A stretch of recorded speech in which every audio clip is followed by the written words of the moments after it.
Bismillahirrahmanirrahim. Assalamualaikum warahmatullahi wabarakatuh.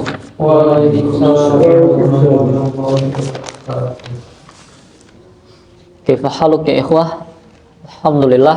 Kaifa halukum? Alhamdulillah. Alhamdulillah bi khair.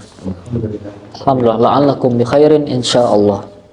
Wa nil kiramil ahibba, qabla nahnu nabda nahnu nahmadu billahi ta'ala ala ni'matihi wa ala kullihi.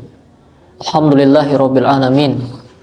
Amsayna ala fitratil islam wa ala kalimatil ikhlas wa ala dini nabiyyina Muhammadin sallallahu alaihi wasallam wa ala millati abina Ibrahim hanifa muslima wa makana minal musyrikin.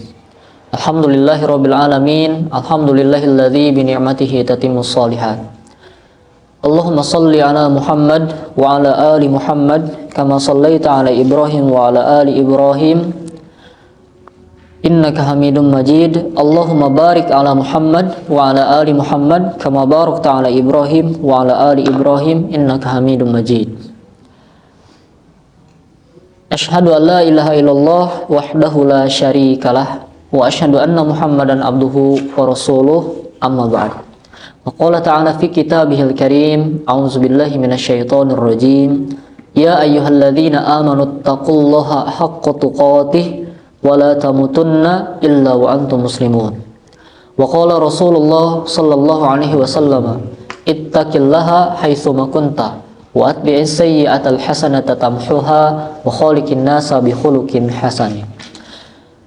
Wa qala aidan fi haditsil akhar, la tazalu ta'ifatun min ummati dhahirin 'alal haqq la yadurruhum man khadalahum hatta ya'tiya amrullahi wa hum kadzalik. Ikhwani fillah rahimani wa rahimakumullah. Alhamdulillah, kita bersyukur kepada Allah atas berbagai nikmat yang telah Allah berikan kepada kita semua, terutama nikmat Islam dan nikmat ilmu, nikmat iman dan nikmat ilmu.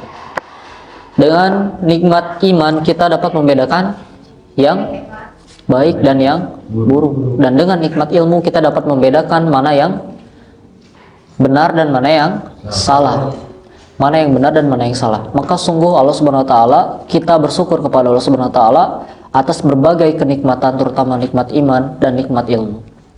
Kemudian juga kita bersyukur kepada Allah Subhanahu wa taala karena kita tetap diteguhkan pada jalan Allah berupa nikmat keislaman ini. Kita lihat Rasulullah Shallallahu alaihi wasallam yang terus dikisahkan setiap saatnya, yang terus kita ingat setiap kisah perjuangannya, maka tak akan henti kita ambil hikmah dan solusi dari beliau, Rasulullah SAW. Maka dari itu jangan sekali-kali luput untuk lupa kepada kita, senantiasa bersolawat kepadanya, kepada Rasulullah SAW. Dan semoga kita senantiasa orang yang beruntung, menjadi umatnya yang senantiasa memperjuangkan Islam, memperjuangkan risalah yang telah diturunkan kepada beliau, sehingga kita mendapatkan syafaat dari beliau. Dimana ketika itu orang-orang pada bingung pada suatu hari yang sangat mencekam, dimana orang berbaris dengan barisan yang sangat panjang yang mungkin tiada ujungnya, di suatu lapangan yang lapangannya padang yang sangat besar, yang luasnya mungkin tak terhingga. Di hadapan kita mungkin ada ada yang maha adil. Kemudian ada para malaikatnya yang Allah di hadapan kita ada yang menghakimi kita, yang maha adil. Ikhwani fillah rahimani wa rahimakumullah. Maka dari itu, kalau kita bayangkan pada hari itu, di mana pahala kita mungkin saat ini kita belajar, tapi ketika di hadapan Allah pahala kita sia-sia, dan kita berdoa agar terlindung dari kesia-siaan pahala yang telah kita amalkan, maka syafaat dari Rasulullah lah yang kita harapkan. Kemudian kita berharap kepada Allah Subhanahu wa taala agar kita berkumpul bersama Rasulullah Shallallahu alaihi wasallam di telaga Kausarnya. Dan pada hari itu juga hari di mana sangat kehausan. Kalau kita bayangkan, dan ini juga dikisahkan oleh para ulama, memang faktanya seperti itu, bahwasanya satu hari di dunia itu beribu-ribu tahun di akhirat. Satu hari di akhirat, kebalik, satu hari di akhirat sangat lama di dunia. Nah, kalau misalnya kita bayangkan, ya agak akan terbayangkan bagaimana semencekam hari tersebut gitu. Maka dari itu mari kita sama-sama berdoa kepada Allah Subhanahu wa taala agar senantiasa ikhlas untuk menjalankan, mengamalkan apa yang telah kita dapatkan. Syarat diterimanya amal, yang pertama, apa? Salam. Ayo buka lagi. Syarat diterimanya amal, ikhlas. Yang pertama adalah ikhlas, yang kedua ittiba. Nah, diulang-ulang ya. Apa? Ikhlas dan ittiba. Yang pertama adalah ikhlas, sebagaimana bahwa ikhlas itu berasal dari kata kholaso. Kalau kholaso artinya bening, murni, bersih, bening, murni, tanpa ada campuran sedikit pun. Kemudian pelaku dari kholaso tersebut adalah orang yang bening, orang yang suci, orang yang bersih, disebut kholis. Nah, kemudian kalau misalnya ditambah dengan hamzah, akhlaso, dari kholaso menjadi akhlaso. Akhlaso kalau pelakunya berarti mukhlis. Akhlaso kalau kholas tadi tidak kata kerja yang tidak memerlukan objek. Kalau akhlaso kata kerja yang memerlukan objek. Bening memerlukan objek tidak? Tidak. Kalau membeningkan memerlukan objek tidak? Membeningkan apa? Ya. Nah, bening dan membeningkan. Maka ikhlas itu adalah upaya untuk membeningkan, membersihkan, memurnikan dari campuran dari kotoran. Orangnya disebut mukhlis. Kalau digambarkan pada waktu itu waktu kemarin gelas isinya air. Terus air tersebut tercampur oleh pasir. Nah, air tersebut tercampur oleh pasir. Nah, kemudian kita saring sehingga tersisa air tersebut, air yang bening dan murni tanpa campuran pasir tersebut. Maka upaya tersebut disebut dengan ikhlas. Nah, airnya disebut air yang murni, air yang bening, air yang khalis, air yang murni. Kalau upayanya ikhlas. Nah, berarti kalau kita ingat bahwasanya manusia itu zalim dan bodoh, manusia itu tempatnya dosa, kecuali yang dimaksum oleh oleh Allah Subhanahu wa taala, maka upaya untuk membeningkan, memurnikan hati kita itu kapan? Di awalkah atau di akhirkah? Di awal, di tengah, dan di akhir. Semuanya niat kita itu luruskan. Karena niat itu emang di awal, tapi harus diteguhkan di tengah dan di akhir. Kadangkala kalau misalnya kita niatkan, kita di awal ikhlas, tapi di akhirnya ujub, misalnya jadi ujub. Nah, itulah yang disebut dengan memperbaharui niat. Jadi terus kembalikan niat, jadi membersihkan niat. Ikhlas, memurnikan hati kita, ibadah kita hanya untuk siapa? Allah Subhanahu wa taala. Nah, kalau misalnya ikhlas itu beribadah karena Allah, kalau kita beribadah karena surga kemarin dibahas, apakah disebut juga ikhlas? Ikhlas, karena mencari surga merupakan perintah dari siapa? Allah Subhanahu wa taala. Ikhlas. Dan ibadah itu ada mahabbah dengan apa? Mahabbah itu kemarin waktu itu mahabbah, ana uhibbuka fillah. Mahabbah artinya apa? Uhibbukum. Apa artinya? Kalau di orang Arab, kalau misalnya saling mencintai, misalnya suami kepada istrinya, uhibbuki ya zaujati, artinya apa? Kalau istrinya ke suaminya, uhibbuka ya zauj, saya cinta kepada kamu, wahai istriku. Nah, berarti mahabbah ini adalah cinta. Nah, ibadah itu tiga pilar ibadah. Yang pertama adalah ayah gening. Iya. Mahabbah, cinta. Dengan cinta kita akan melahirkan apa? Tidak mungkin ada cinta tanpa pengorbanan. Nah, betul kan? Kita kepada manusia itu butuh pengorbanan. Kita mencintai seseorang misalnya, ingin menikahinya, apakah tidak ada pengorbanan? Pertanyaan saya. Kecuali cinta itu hanya Anda saja gitu. Nah, cinta itu hanya ditanam di Anda saja sendiri. Bilang we cinta dalam diam, tapi tewani gitu. Si Abi. Jadi ajarkan. Mahabbah. Nah, ini kaitannya cinta terhadap siapa? Allah.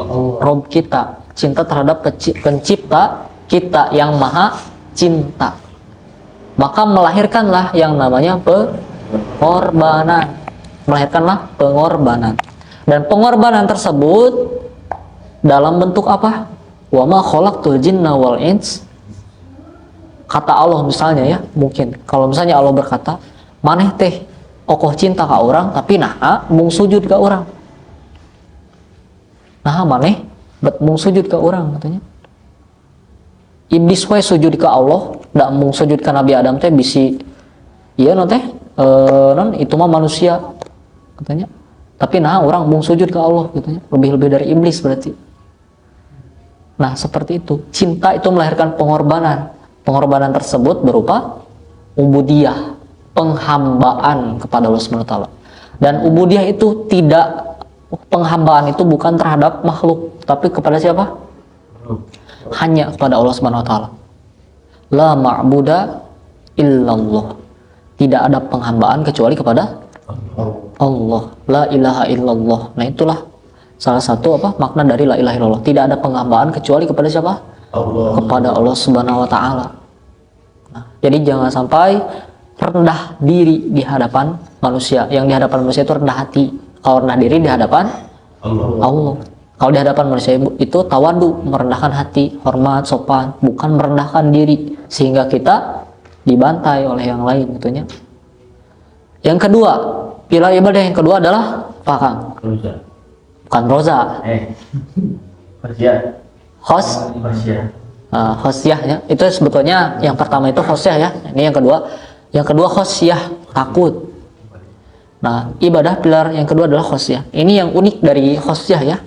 Kalau misalnya kita, misalnya manusia takut terhadap binatang buas. Ketika kita takut terhadap binatang buas, harimau misalnya, apakah kita justru mendekat atau menjauh? Menjauh. Tapi ini kaitannya takut kepada siapa? Apakah kita mendekat atau menjauh ketika kita takut kepada Allah? Mendekat. Nah, inilah uniknya. Takut kita kepada Allah Subhanahu wa taala. Takut kita kepada Allah Subhanahu wa taala, dan takut ini akan melahirkan apa? Kehati-hatian dalam bertindak, dalam beribadah. Seseorang yang beribadah tanpa hati-hati, jadi ibadah dia cinta kepada Allah tapi tidak punya kehati-hatian, dia takut kepada Allah tapi tidak punya kehati-hatian dalam ibadahnya, maka bagaimana, apa yang terjadi terhadap ibadah-ibadahnya? Dia buat-buat sendiri ibadahnya, dia tambah-tambah sendiri ibadah-ibadahnya. Contoh di Quran surat Al-Fatihah, ihdinas siratal mustaqim, tunjukilah ya Allah pada jalan yang lurus. Siratal ladzina an'amta alaihim, yaitu jalan orang-orang yang telah Engkau beri nikmat. Ghairil maghdubi alaihim, bukan jalan orang-orang yang dimurkai. Walad dolin. Ulama tafsir menjelaskan yang dimurkai itu siapa? Wa ghairil al-maghdub, yang dimurkai itu orang-orang ya Yahudi. Dia cerdas, dia punya ilmu, dia ilmunya banyak, kata ulama tafsir itu, tapi tidak mau mengamalkan ilmunya. Jadi sombong.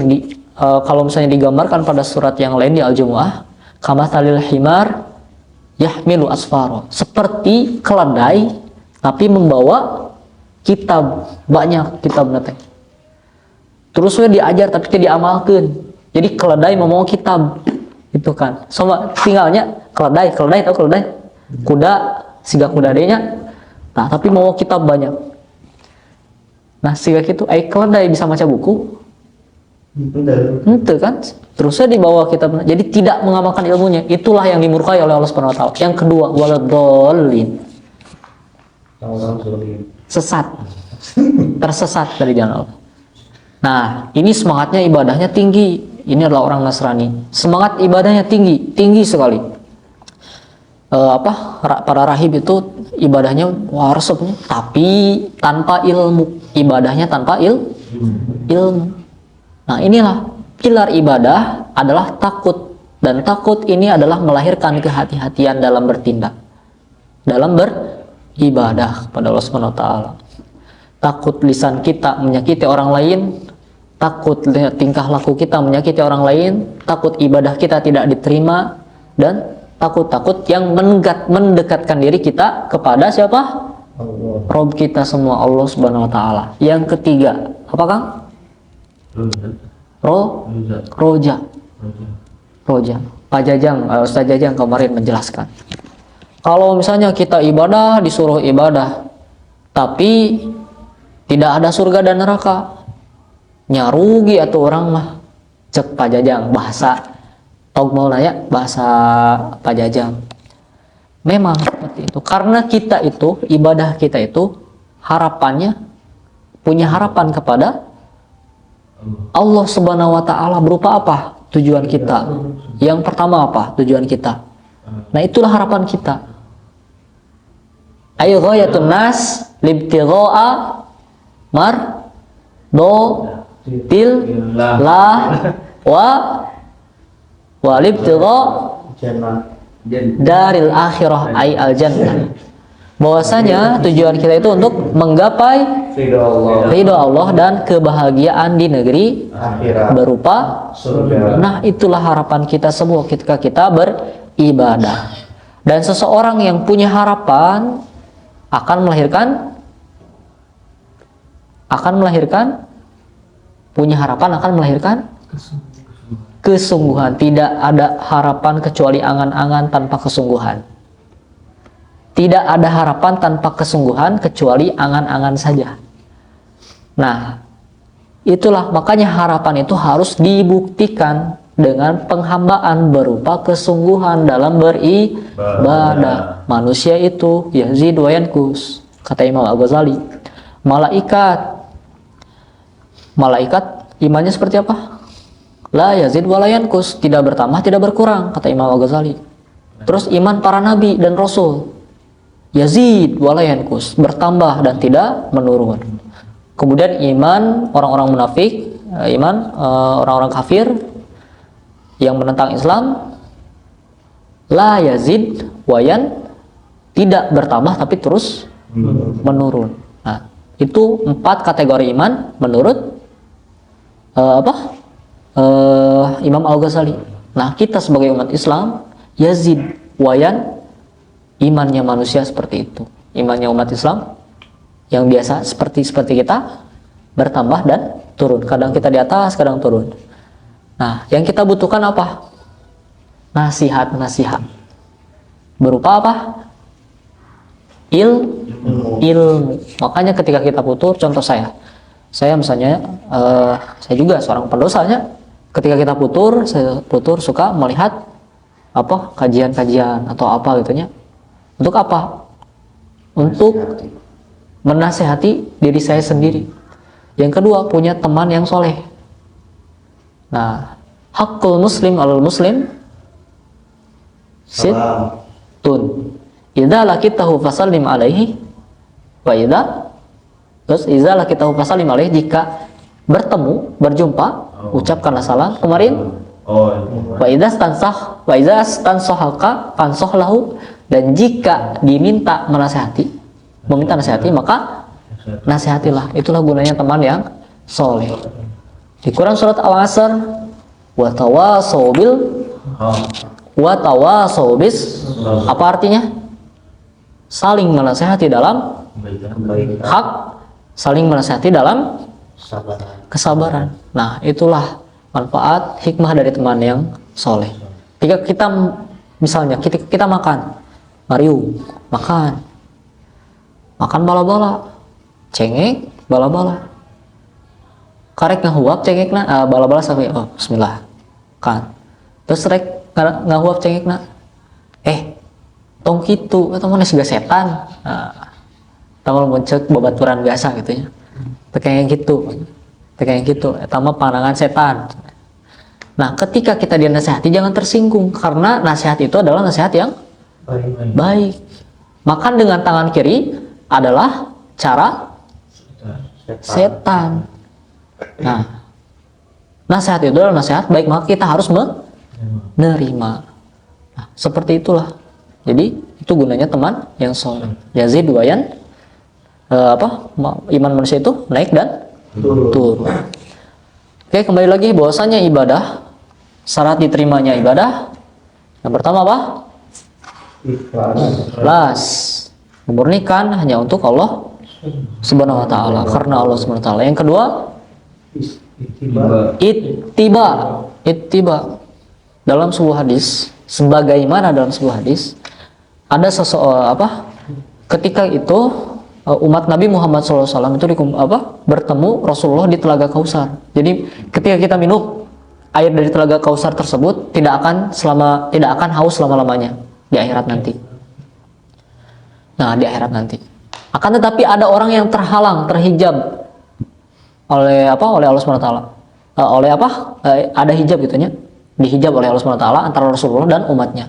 Rasulullah pun sedih, bertanya kepada mengapa umatku tidak masuk ke Telaga Kausar? Karena membuat perkara-perkara baru, menambah dan mengurangi perkara yang sudah ada. Al-yauma akmaltu lakum dinakum. Bahwasanya pada hari ini telah aku sempurnakan agama kalian. Kalau sudah sempurna, apakah perlu pengurangan atau perlu penambahan? Tidak, keduanya. Kalau sudah sempurna, kita hanya tinggal menjalankan dan mengamalkan. Nah, kita mengikuti dalil tuntunan dari siapa? Rasulullah SAW. Kemudian yang mengikuti Rasulullah SAW, yang sikoh sahabat dan tabiin. Kemudian tabiut, itulah generasi terbaik. Nah, makanya ada patokan mazhab itu, 4 mazhab itu yang sama-sama kita ikuti itu merupakan patokan kita, fikih kita yang sudah ada metodologinya, maka ambillah dari mazhab, salah satu dari mazhab ini. Nah, kalau murabbi saya mengatakan bahwasanya kesempurnaan fikih Islam ada pada 4 mazhab ini. Ada pada 4 mazhab ini. Walaupun banyak mazhab itu, ada mazhab Zuhiri, ada mazhab Ja'fari dan sebagainya gitu ya. Nah, kesempurnaan fikih Islam yang saat ini gitu ya, ada pada 4 mazhab ini. Nah, ikuti karena 4 mazhab ini pasti mengikuti Rasulullah SAW. Ikhlas dan ittiba. Ketika kita ikhlas, pilar ibadah. Mahabbah melahirkan pengorbanan. Khosyah melahirkan kehati-hatian. Roja melahirkan melahirkan kesungguhan. Itulah ibadah kita, teman-teman sekalian, rekan-rekan sekalian. Dan ini adalah terkait ibadah, dan terkait ibadah itu tidak akan pernah lepas sekalipun dari yang namanya qalbun, hati. Makanya para ulama dulu sangat sebelum masuk pembahasan terhadap syariat, hukum-hukum syariat yang lain, dikuatkan dulu dengan tazkiyatun nafsnya, penyucian jiwa. Contoh dari Rasulullah SAW. Rasulullah SAW berdakwah di Mekah selama 13 tahun, lebih lama daripada dakwah di Madinah selama 10 tahun, sekitar 10 tahun. Dakwah di Mekah, turun ayat-ayat Makkiyah, yang mana ayat-ayat tersebut secara ininya pendek ya. Terus muatan substansinya terkait apa? Penyucian jiwa dan akidah. Nah, Rasulullah SAW ketika berdakwah di Mekah dulu atau di Madinah dulu? Rasulullah SAW ketika berdakwah di Mekah dulu atau di Madinah dulu? Di Mekah. Nah, Rasulullah SAW lahir di mana? Di Mekah. Di Mekah. Nah, di Mekah dulu. Rasulullah SAW berdakwah, diangkat Nabi, menjadi Nabi oleh Allah Subhanahu wa taala di Gua Hiro kan? Oleh Jibril. Pada usia 40 tahun di Mekah. Nah, berdakwah secara sembunyi-sembunyi dulu, kemudian secara terang-terangan selama 13 tahun di Mekah. Muatan-muatannya adalah akidah dan yang lainnya. Qul huwallahu ahad, dan sebagainya. Terkait Surat Al-Mudaththir, bangunlah dan berilah peringatan, dan yang lainnya terkait akidah, penanaman kekokohan keyakinan terkait hati dulu katanya. Kemudian tunduhnya Kang udah lah Kang.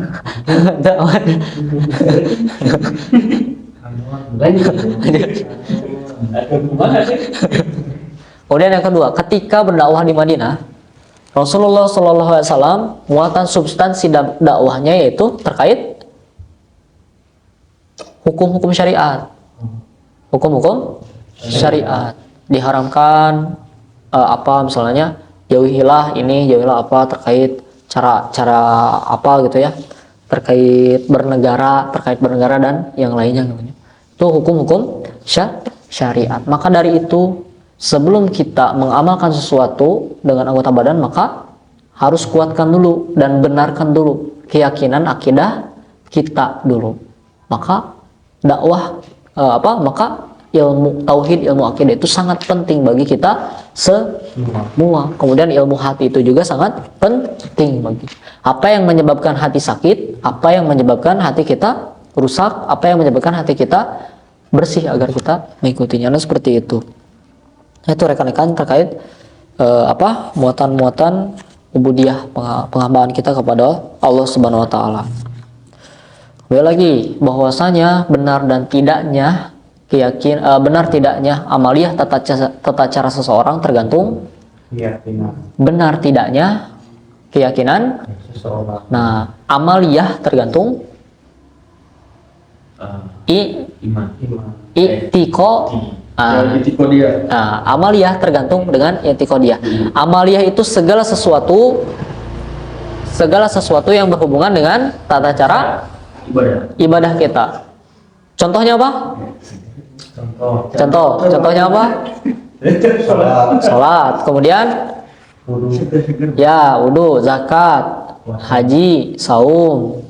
Terus dan yang lainnya yang tergantung dengan ibadah arkan. Kemudian benar tidaknya salat, benar tidaknya haji, benar tidaknya saum, benar tidaknya yang lainnya tergantung apa? Benar tidaknya keyakinan seseorang, benar tidaknya keyakinan orang tersebut. Kalau misalnya seseorang sholat, benar sholat nama, tapi zina halal. Benar tuh? Pasti bakal ada kesalahan dalam ibadah arkannya, ibadah badaniyahnya. Meyakini Al-Quran bukan kalamullah, meyakini Al-Quran makhluk. Meyakini bahwasanya seluruhnya kafir kecuali dia sendiri gitunya. Meyakini bahwasanya yang dijadikan dalil itu Al-Quran saja. Hadis mah dari manusia sana. Nah, maka akan ada yang salah dalam ibadah badannya. Contoh siapa kemarin? Nah, itu sebagai contoh yang diperlihatkan bagi kita semua. Keyakinan, muatan keyakinan yang sudah disebutkan oleh beliau, Al-Quran bukan makhluk, dan keyakinan yang lainnya terkait ibadah-ibadah yang nyeleneh gitunya, ibadah hatinya melahirkan ibadah-ibadah badan yang keliru. Lihat ibadah-ibadah yang lainnya. Sholat, lihat sholatnya. Perempuan jadi khotib, jadi imam. Dari mana, mazhab mana? Coba, kan nggak ada. Nah, seperti itu kan, melahirkan keyakinan, melahirkan yang lainnya. Maka ini kembali lagi kepada ini. Kepada apa? Hati. Nah, ini sangat penting begitu saja menyisikan hati. Rekan-rekan sekalian, penuh ya.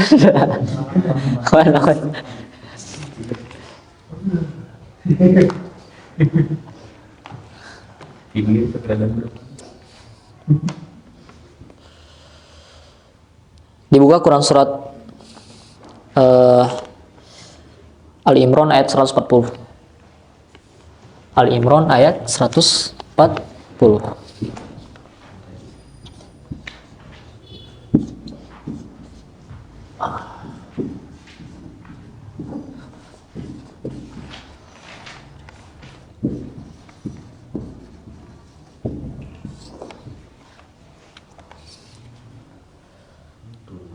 Quran surat Ali Imran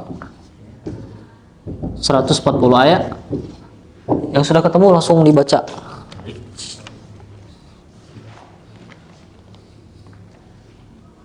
Ayat Ali. Punten. Ya, dibaca. Arabnya bisa. Arabnya Kang Deo artinya.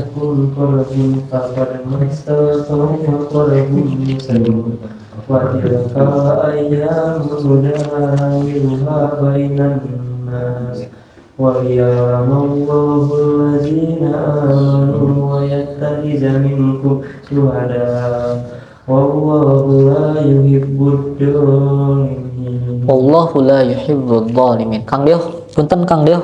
Jika kamu pada perang Uhud mendapat luka, maka mereka pun pada perang Badar mendapat luka yang serupa.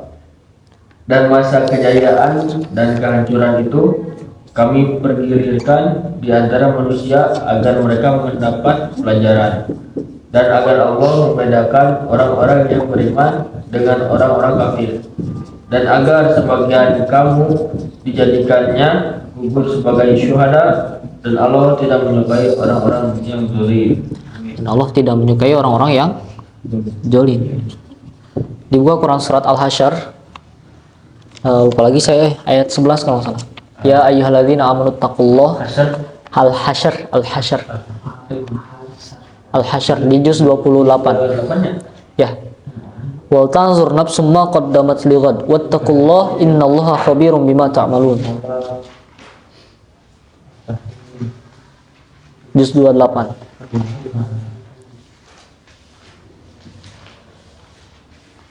Ada? Al-Hasyr.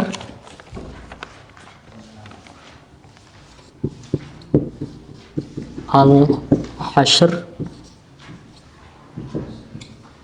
Surat berapa? Ayat?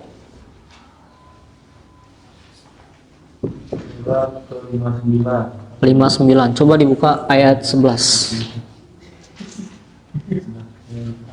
Ya ayyuhalladzina amanu taqullah, bukan? Bukan ya? Di akhir-akhir. Ya. Bukan. Ya ayyuhalladzina amanu taqullah ada, Kang? Di akhir-akhir. Di paling atas halamannya, di paling atas. Halamannya sebelah kiri ya. Ayat 18. Kang Yopi, punten izin Kang Yopi dibaca Arabna.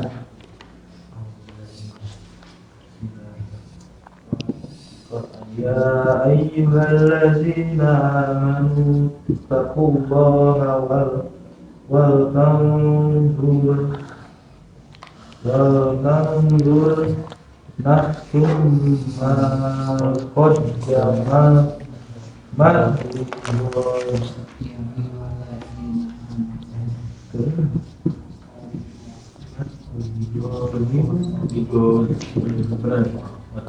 wattaqullah innallaha khabirum bima ta'malun.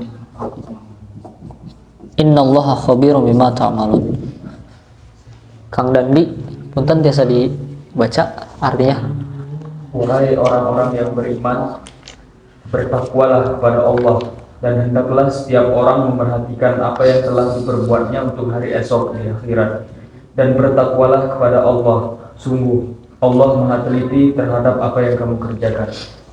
Teman-teman, rekan-rekan sekalian, suaranya kedengeran ya? Nah, dalam sebuah kaidah ada yang namanya at-tarikhu yu'idu nafsah. Apa artinya? Ada yang tahu? At-tarikhu yu'idu nafsah. Bahwasanya sejarah itu berulang dengan sendirinya. Sejarah berulang dengan sendirinya. Sebagai contoh, saya gambarkan permisalan. Permisalan dari kisah-kisah Nabi zaman dulu. Fir'aun, apa yang kita ketahui terhadap Fir'aun? Sombong. Punya apa Fir'aun? Kekuasaan. Kekayaan juga. Sombong Fir'aun. gagah, sombong. Terus karena kegagahan, kesombongannya, hatinya rusak. Karena ujub, terkumpul ujub tersebut menjadi sombong, mengaku-ngaku sebagai ana rabbukumul a'la, aku adalah Tuhan yang paling tinggi. Fir'aun. Yang kedua, Korun. Apa yang kita ketahui terhadap Korun? Satu zaman dengan Fir'aun. Ada namanya harta Korun. Nah, ini dah. Kaya raya, emasnya banyak. Ditenggelamkan oleh Allah Subhanahu wa taala karena apa? Sombong juga. Sombong. Kemudian Haman, masih sezaman dengan Fir'aun. Ini adalah salah seorang menteri dari Fir'aun, membuat kebijakan-kebijakan yang salah dan kebijakan-kebijakan yang merugikan. Kemudian ada lagi pada zaman Nabi Adam. Pada zaman Nabi Adam, kita mundur, ada anak-anak Nabi Adam. Yang laki-laki ada siapa saja? Qabil dan Qabil Habil. Kemudian yang perempuannya Iklimah dan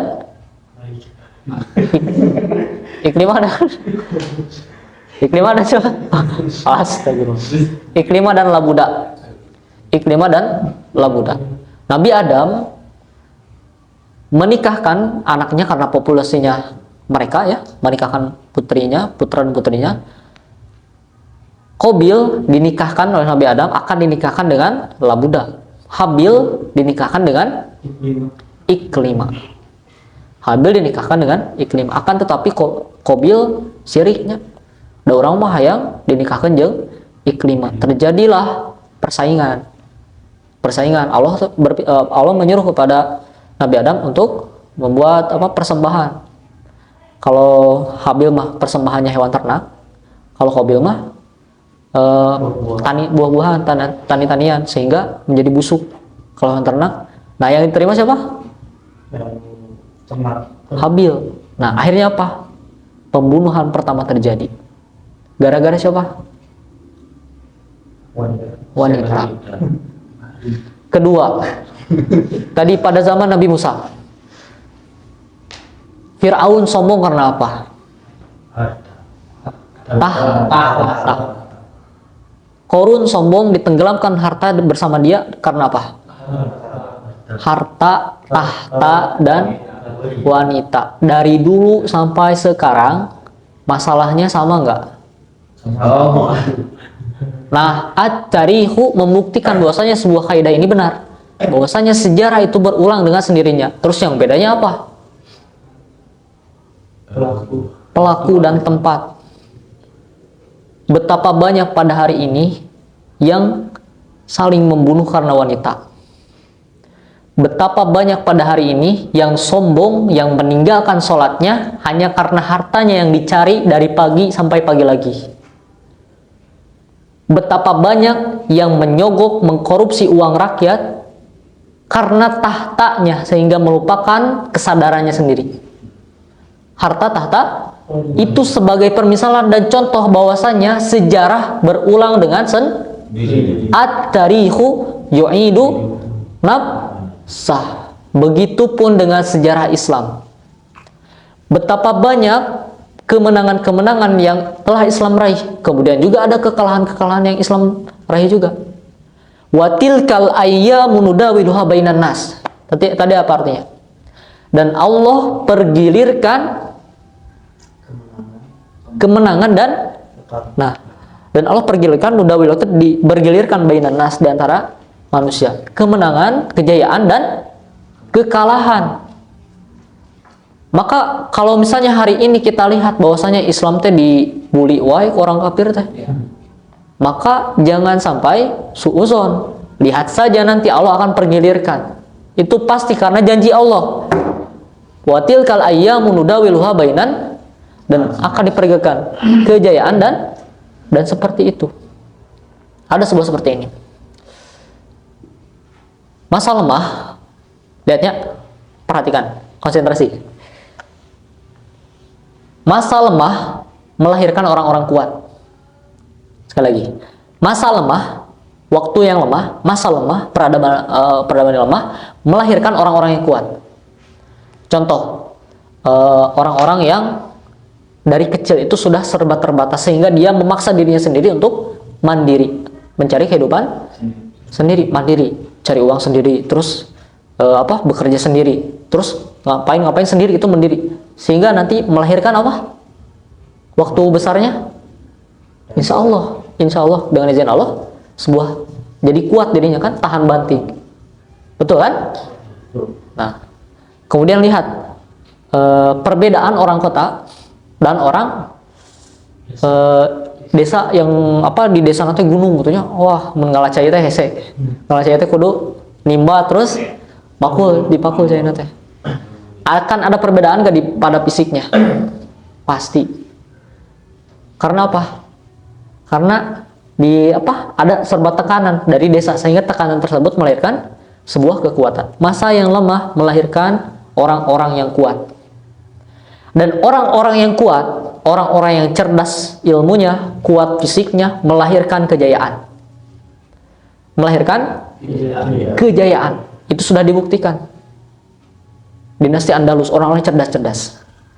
Ada universitas Islam, Cordoba di Spanyol sana. Dinasti Islam di Spanyol. Terus tentara orang-orang Seljuk kuat. Turki Utsmani, tentaranya Janisari, pasukan khususnya kuat-kuat. Melahirkan peradaban yang kuat. Akan tetapi di dalam peradaban yang kuat dipergulirkan, melahirkan orang-orang lemah, melahirkan orang-orang yang lemah, dan orang-orang yang lemah melahirkan masa sulit. Masa sulit tadi melahirkan orang kuat. Wa tilkal ayyamu nudawiluha bainan nas, dipergilirkan. At-tarihu yu'idu nafsa, sejarah itu akan berulang. Maka solusinya pun mungkin sama, bisa jadi karena sejarahnya terus berulang. Yang beda itu pelaku dan tempat. Maka teman-teman, jangan sampai hari ini kita malas untuk mempelajari sejarah, terutama sejarah Islam, sejarah Nabi kita, sirah nabawiyah Nabi Muhammad Sallallahu Alaihi Wasallam. Quran surat Al-Hasyr ayat 18. Wal tanzur nafsum ma qaddamat lighad. Apa artinya tadi? Wal tanzur, dan lihatlah nafs. Coba apakah? Wal tanzur nafsum ma qaddamat lighad. Apa yang baru diperbuat esok hari. Nah, dan lihatlah apa yang telah kamu perbuat. Untuk apa? Untuk apa? Hari esok. Ini merupakan salah satu dalil bahwasanya kita harus lihat apa yang telah kita lakukan, lihat, buat solusi untuk hari esok. Hari esok jangan sampai berbuat ini lagi, agar tidak terjadi kesalahan yang sama. Wal tanzur nafsum ma qaddamat lighad. Nah, lihatlah sejarah, cari solusinya, ambil hikmahnya, solusinya. Kemudian jangan sampai kita dijajah lagi oleh negara-negara asing di hari kemudian. Maka pemerintahannya harus dibenahi, dan yang lainnya. Jangan sampai sumber daya kita yang sudah waktu dulu dijajah oleh kaum salibis, kaum kafir, hari ini dijajah lagi, mengulangi kesalahan yang sama. Ambillah pelajaran untuk hari esok. Watil kal ayyamu wal tanzur nafsum ma qaddamat. Sekali lagi, jangan sekali-kali luput, melupakan, dan malas untuk mempelajari sejarah. Musuh kita semua, saya sendiri, adalah malas. Jangan juga malas membaca, mempelajari sejarah.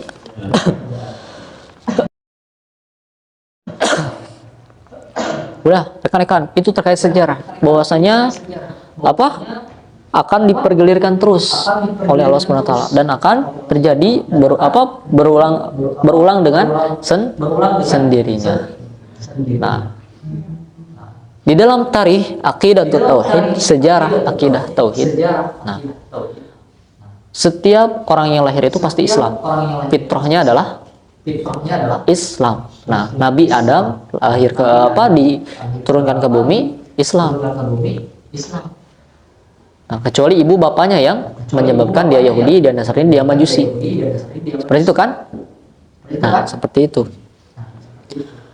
Nah, teman-teman, kita lihat sejarah Nabi Muhammad, sejarah Nabi Ibrahim alaihissalam. Kalau misalnya kita ingin melihat kelurusan agama, maka lihatlah sejarah Nabi Ibrahim alaihissalam, keberlangsungan dari kisah Nabi Ibrahim. Dia adalah seorang yang hanif, yang teguh dalam tauhid, mengesahkan Allah SWT. Sebelumnya dia dikisahkan dosanya menganggap bulan Tuhan. Oh, ternyata ini bukan Tuhan. Terus matahari Tuhan. Ternyata ini bukan Tuhan. Masa Tuhan menghilang pada malam hari? Terus masa bulan menghilang pada siang hari? Dan kayak gitunya. Nah, Nabi Ibrahim, ternyata Allah memberikan hidayah kepada beliau berupa taufik, sehingga beliau tahu bahasanya Allah adalah Rabb-nya. Lihatlah Ibrahim sebagai kelurusan agamanya. Akan tetapi di dalam kelurusan agama ini, seberiringan jalannya akan ada senantiasa penyimpangan-penyimpangan. Dan penyimpangan-penyimpangan itu terjadi dari anak-anaknya Ibrahim sendiri. Contoh, Nabi 12 anak Nabi Yakub, salah satunya adalah bernama Yahuda. Yahuda ini nisbat sekarang menjadi Yahudi sekarang. Selama 2000 lebih tahun, berapa menyimpangnya orang Yahudi sekarang? Dari Ibrahim. Kemudian masih dari keturunan Ishak. Masih dari keturunan Ishak, sama dengan Yahuza, kan Yakub bin Ishak. Nah, kemudian ada masih dari keturunan Ishak, Nabi Isa alaihissalam. Selama 571 tahun sampai zaman Nabi Muhammad SAW diutus. Kemudian sampai sekarang, seberapa menyimpangnya mereka dari jalan Allah SWT. Padahal Nabi ketika berdakwah itu kan dakwah tauhid, kan, mengesahkan Allah SWT. Tapi kenapa mereka menyimpang? Nah, ternyata dalam akidah, kalau misalnya kita urutkan, terjadinya pertama kemusyrikan itu pada zaman Nabi Nuh. Nabi Nuh alaihissalam. Nah, pada zaman Nabi Nuh alaihissalam, dia berdakwah ratusan tahun, tapi hanya mendapatkan puluhan pengikut. 900 tahun hanya mendapatkan puluhan pengikut. Kemudian orang-orang yang didakwahinya, pengikut Nabi Nuh, membuat sebuah kemusyrikan. Wad, Suwa, ada di Quran surat Nuh. Wad, Suwa, Yagud, Sya'uq, dan Nasr, berhala-berhala, yang mana berhala ini ditujukan untuk memperingati orang-orang yang soleh, orang-orang soleh ini, tapi dibuat berhala. Kemudian berhala-berhala ini disembah, terjadilah kemusyrikan. Nah, kemudian terjadi kemusyrikan pada zaman Nabi Muhammad sekarang. Sebelum diutusnya Nabi Muhammad, ada yang namanya Amr bin Luhai. Amr bin Luhai, ketika dia kan saudagar, berdagang ke Syam, datang ke Syam berdagang, kemudian melihat orang-orang Syam yang menyembah berhala-berhala. Berhala-berhala disembah gitunya. Nah, Amr bin Luhai, dia adalah seorang pengikut Ibrahim, pengikut Nabi Ibrahim, kan sebelum Nabi Muhammad ya, pengikut Ibrahim di Arab. Dia berhaji juga, sholat juga, tapi menurut kaidah-kaidah ajaran Ibrahim. Nah, Amr bin Luhai ini tergiur gitunya, wah, halusnya ibadah teh. Ibadah tersebutnya bagus. Dibawalah berhala-berhala itu ke Mekah. Nah, Mekah sebelum ada Amr bin Luhai membawa berhala, itu tauhid, berhaji, sholat, dan sebagainya. Tapi ketika ada berhala disimpan di dalam Ka'bah, di sekitaran Ka'bah, untuk apa? Menjadi wasilah perantara untuk beribadah kepada Allah. Padahal pengikut yang diikuti oleh orang-orang Mekah, Nabi Ibrahim, menghancurkan berhala. Tapi kenapa? Malah sekarang disembah. Bahkan ada juga Amr bin Luhai mendapat bisikan untuk mencari kembali berhala-berhala yang terkubur pada zaman Nabi Nuh ketika Banjir Nuh.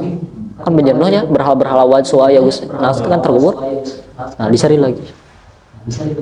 Ketemu dengan bantuan setan. Nah, itulah rekan-rekan. Dan ini sebab terjadinya karena apa? Karena ulama-ulama yang jelek. Dan ulama jelek itu siapa? Yang permisif terhadap kemungkaran, yang mendiamkan kemungkaran dan permisif terhadap kemungkaran. Nah, itu dalam akidah tarikh sejarah singkat terkait akidah tauhid. Berawal dari ulama-ulama ulama-ulama yang jelek, yang tadi apa? Mendiamkan dan permisif, membolehkan pada kemungkaran. Nah, itu rekan-rekan teman-teman terkait bahwasanya sejarah akan terulang. Tapi akhirnya dan terakhir ya, bada al-Islam ghoriban. Islam itu bermula dalam keadaan asing. Wa sayaudu kama bada'a ghoriban. Dan akan kembali menjadi fatuba lil ghuraba. Maka berbahagialah orang-orang yang asing. Fatuba lil ghuraba. Maka berbahagialah orang-orang yang asing. Dan ini juga merupakan kabar gembira. La tazalu ta'ifatu min ummati. Akan ada senantiasa dari umatku zahirina 'alal haq. Yang senantiasa berada dalam hak dan memperjuangkan yang benar. La yadurruhum man khazalahum. Tidak akan membahayakan pada mereka sesuatu yang man khazalahum, yang membahayakan mereka. Hatta ya'ti amrullahi wa hum kadzalik. Sampai datang kepada mereka dan seterusnya. Nah, itu rekan-rekan bahwasanya inti poinnya adalah kita berada di mana sekarang. Hak atau batil. Karena sekali lagi bahwasanya akan terus berulang, sejarah akan terus berulang. Dan ambil hikmah dari sejarah untuk hari esok. Dan fatuba lil ghuraba. Berbahagialah orang-orang yang asing. Makanya jangan aneh kalau misalnya berjenggot disebutnya seperti embe. Saya pernah. Nah, jenggotnya tanah hungkul. Can apal nya. Husnuzon nama mungkin can ngerti. Jadi kan jenggot nu alus mah kan kadinya keren ka dia mah. Siga Kang Yofi lah, bagus. Nah, itu kan bener ka dia. Bisa abi mah kan enak hungkul. Siga embe cenah. Siga embe terjadi katanya. Dan ini juga terjadi pada zaman Haji Agus Salim, pahlawan nasional kita. Ketika berdialog, terus ada orang-orang komunis, orang PKI datang. Me bari ngaledek Haji Agus Salim. Haji Agus Salim menjawab, akan saya jelaskan pada hari ini dengan bahasa manusia, kemudian akan saya jelaskan dengan bahasa kambing, karena di belakang tidak mengerti bahasa manusia. Wes, diskakmat. Itu membuktikan bahwasanya Islam akan kembali menjadi asing. Membaca Quran di jalan atau di mana, itu di tempat umum. Kalau misalnya pada zaman kejayaan Islam itu biasa saja. Sekarang menjadi sok suci maneh mah. Ketika datang ke pasar, nasihati maneh tong ngurangan timbangan. Terus berusaha untuk menjelaskan fikih Islam. Geus tong mau agama ka dieu. Islam akan kembali menjadi, maka berbahagialah orang-orang yang kemudian senantiasa perjuangkan kebenaran. Allahumma arinal haqqo haqqo warzuqna ittiba'ah wa arinal batila batila warzuqna ijtinabah. Itu teman-teman, rekan-rekan sekalian yang dapat saya sampaikan. Kurang dan lebihnya mohon maaf, mohon dimaafkan. Karena saya manusia, masih banyak luput dan kesalahan-kesalahan, masih yang harus diperbaiki. Saya juga seorang pendosa, karena saya juga manusia, dan saya hanya senantiasa memohon kepada Allah agar Allah senantiasa mengampuni dosa saya dan dosa kita semua. Dan kita berdoa kepada Allah agar kita tidak hanya berkumpul di sini, tapi berkumpul juga di surga. Dan saya tidak mau rekan-rekan melihat saya di neraka, atau saya melihat rekan-rekan sebaliknya di neraka juga. Dan saya berharap kepada Allah agar kita semua berkumpul dengan apa yang saat ini kita tujukan, mardotillah wa daril akhirah, kebahagiaan di negeri akhirat. Tentunya kita jangan jangan tanggung untuk berdoa kepada Allah. Ya Allah, abi mah yang masuk surga, wewe surga nu paling alit gitu ngadoan. Ya Allah, berikanlah saya surga yang paling tinggi, surga Firdausmu, dan kumpulkanlah kami bersama orang soleh dan orang bersama Rasulullah SAW, dan izinkanlah aku untuk memandang wajahmu. Itu berdoa langsung kayak gitu. Itu rekan-rekan, mohon maaf bila ada kesalahan. Qulu qouli hadza wastaghfirullah li wa lakum. Subhanakallahumma wa bihamdika asyhadu an la ilaha illa anta astaghfiruka wa atubu ilaik. Assalamualaikum warahmatullahi wabarakatuh. Waalaikumsalam.